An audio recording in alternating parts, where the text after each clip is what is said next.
El 9 de febrero de 1854, en los Países Bajos, más específicamente en la ciudad de Zapamer, nace Aletta Jacobs, quien era la hija de Abraham Jacobs y Anna de Jong. Ella fue la octava hija de la familia judía, y en total eran 12 hermanos. Jacobs siempre tuvo un gusto muy grande por la medicina. Desde pequeña, su padre se encargó de instruirla académicamente, enseñándole idiomas como el latín y el griego. También educó a su hija en materias que solo eran permitidas para hombres en aquella época, tales como la historia y las matemáticas. Además, ella acompañaba a su padre, quien era doctor, a sus consultas, donde ejercía su profesión y ayudaba a las personas. Esto generó en Aletta un amplio interés por la medicina, la cual en un futuro se convertiría en su profesión. Quizá las acciones y la educación que le brindó su padre fueron los motivos por los que Aletta Jacobs se convertiría en una activista y feminista muy importante, realizando grandes proezas en favor de la mujer. Terminó sus estudios de primaria en 1867, debido a todos los impedimentos que tenían las mujeres en aquella época para estudiar. Aquí fue donde se topó con su primer gran obstáculo, y es que a ninguna mujer se le permitía cursar la secundaria, pero aún así, en 1870, aprobó el examen que la cualificaba como ayudante de farmacia.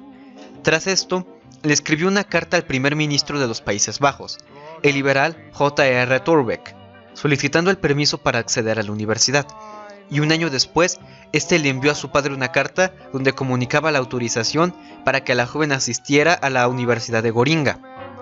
En 1875, Jacobs se graduó, lo que la convirtió en la primera mujer en asistir a una universidad neerlandesa, así como la primera mujer con el título de medicina en la historia de los Países Bajos, y un año después, la primera en obtener un doctorado. Finalmente, con esta acción, Aletta Jacobs se convirtió en una feminista y activista, ya que gracias a su proeza, logró que se regulara el acceso a la educación superior para las mujeres en Holanda.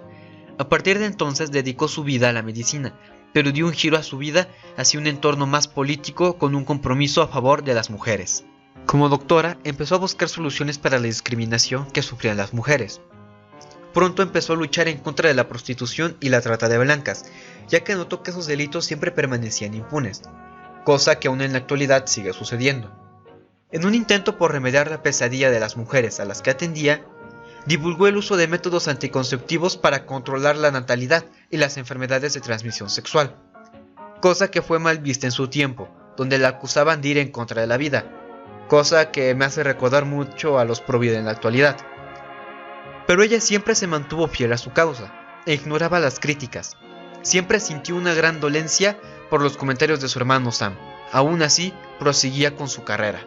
El doctor Wilhelm Messinga fue un pionero del control natal en todo el mundo, así como un precursor en el uso de métodos anticonceptivos, creando el diafragma. Pero fue Aletta Jacobs la que perfeccionaría este invento. Durante 14 años, varios días a la semana, pasaba consulta gratuita a prostitutas, indigentes y niños, además de dar cursos de higiene y cuidado de los mismos. Promotora de los derechos reproductivos y sexuales de la mujer en un contexto marcado por la intolerancia frente a los pensamientos progresistas. Lejos de retirarse ante las acusaciones que recibía, instaló una clínica gratuita para mujeres vulnerables. Asimismo, permitió la creación del primer centro de planificación familiar y reguló una ley que permitía a las mujeres el mismo trato por parte de los servidores públicos.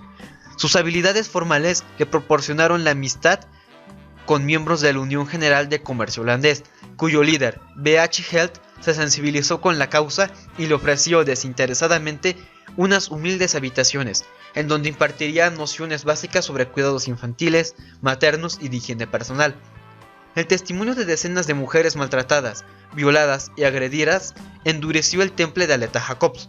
En Londres se reunió con muchas feministas por el control de la natalidad y por el sufragio universal.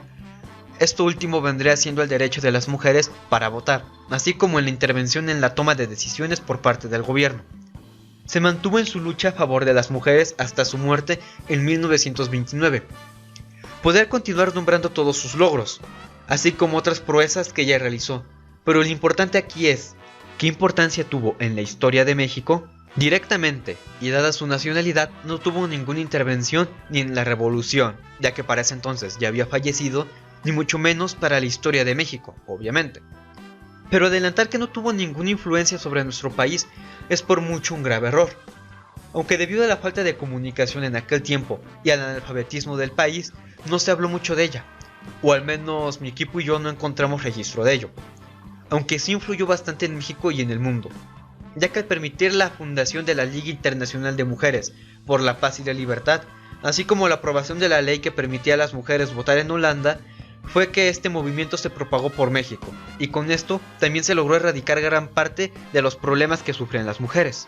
Sin embargo, no encontramos mayor información al respecto, pero una cosa es segura, y es que Aleta Jacobs tiene una importancia mucho más fuerte y grande de lo que creemos, solo que no se presentó en México como tal, al menos hasta este nuevo milenio, ya que pareciera que todo el contexto en el que vivió y luchó Aleta se está volviendo a repetir.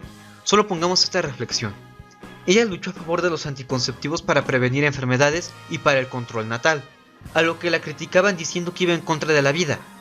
¿No es eso lo mismo que sucede hoy con el tema del aborto? Y es cierto, el aborto es un tema más debatible, tomando en cuenta que es legal desde 1922 bajo únicamente dos circunstancias: riesgo de muerte de la madre y obviamente violación. Además de eso, Aleta tuvo que enfrentar las burlas incluso de su familia, pese a que su padre siempre la apoyó.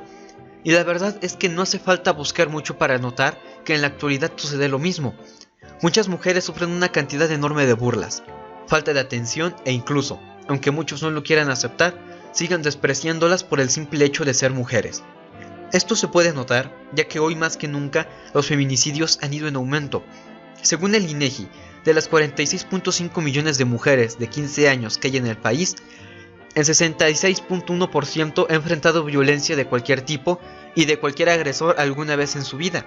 El 43.9% ha enfrentado agresiones del esposo o pareja a lo largo de su relación.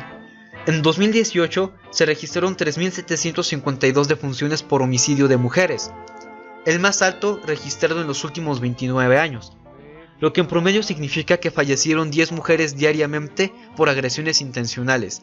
Y es cierto, se estima que mueren más hombres que mujeres, pero según estas cifras oficiales, son mayores el número de mujeres que son asesinadas por el simple hecho de ser mujeres. A esto se le conoce como violencia de género. Así que sí, podemos afirmar que hoy las mujeres sufren más que en los tiempos de Aleta, solo que hoy tienen la ventaja de tener varias leyes aprobadas únicamente para protegerlas, cosa que se logró en parte gracias a las luchas de Aleta. Por lo que las preguntas sobre ¿por qué es importante y cómo ha repercutido en la actualidad? Se contestan a base de las afirmaciones dadas. Es importante porque facilitó la vida de muchas mujeres, salvando miles de estas y normalizando el control natal, así como el uso de anticonceptivos. Y en la actualidad ha repercutido siendo un claro ejemplo de que una lucha no necesariamente se hace levantándose en armas o de manera violenta, aunque viendo la cantidad de violencia en el país y el hecho de cómo muchas personas y políticos ignoran esta problemática, es entendible una reacción violenta. Y para responder a la última incógnita, ¿cómo compararla con la mujer actual? Pues realmente es muy sencillo, y la pregunta se contesta sola. Si ella, sin tener leyes que la protegieran, en un mundo donde una mujer no tenía voz, pudo lograr todas esas proezas, cualquier mujer en la actualidad puede hacerlo, ya que de manera distinta, Aleta y las mujeres de esta época se enfrentan a la misma problemática, violencia por el simple hecho de ser mujeres.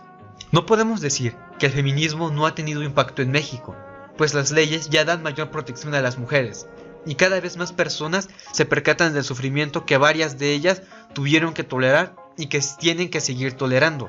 Tampoco diríamos que las feministas de antes eran mejores o más capaces, puesto que dependiendo de las condiciones y del contexto social, las peticiones se pueden expresar de diferentes formas. Aquí en México, este problema ha sido mencionado e ignorado durante varios años, por lo que era cuestión de tiempo para que la voz se alzara de manera violenta, abriendo así un gran debate entre la gente, debate en el que mi equipo y yo no nos metemos, ya que es un tema bastante controversial y cualquier opinión, tanto a favor o en contra, termina siendo motivo de burla, indignación o molestia. Así que en conclusión, gracias a Aleta Jacobs, hoy se puede disfrutar de un mundo con mayor libertad de opinión, seguridad sexual y leyes que protegen a la mujer de diversos delitos. Lo único que cambia es el contexto, y lo que hace falta es una nueva revolución social que permita un mejor cumplimiento de estas leyes y una mejor educación en las personas, para que ninguna mujer tenga que pasar por la desgracia de tener que denunciar o ampararse por estas leyes.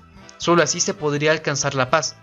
El cómo lograrlo es algo que aún permanece siendo un misterio, Pero si Aleta Jacobs, en un mundo donde la mujer no tenía voz ni voto y no eran respetadas, pudo lograr un cambio tan significativo, hoy cualquier mujer puede lograrlo.